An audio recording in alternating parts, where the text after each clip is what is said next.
nga siya ni let go eh, di ba?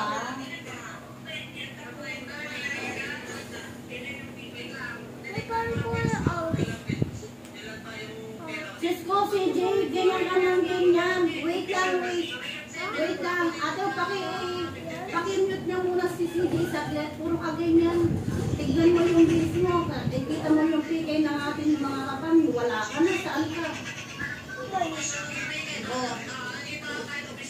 Hindi. Oh, hindi. Tangi, kalati Pepsi. PK nila, tsaka ni Ate Dana. Nasaan siya? 4 lang kami nandoon. Oh, asaan? Oh, officer ka mo naman din. Wala ka. Wala ka sa kanila. Hindi ka nagsusupport sa kanila. Oy!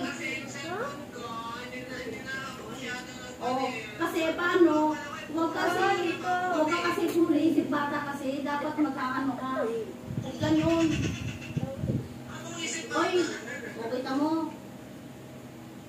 Alam mo ano, pagka naglapag sa GC, wait lang. Pag naglapag sa GC na mag-support sa ano natin, sa kapag natin magpipigil, dapat andun kayo. Ilan lang kami? 4 lang kami. Wala kayo.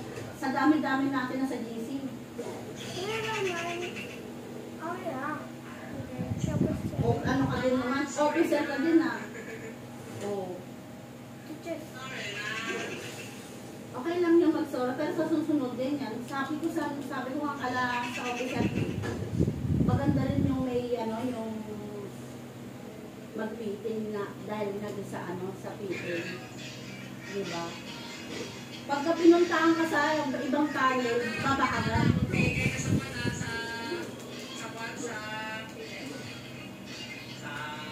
Basta may isa-surprise ako sa isang PK mo. Basta maganda to. Hindi ko naman sabi eh.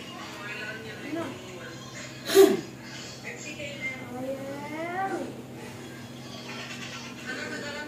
Wala pa tayo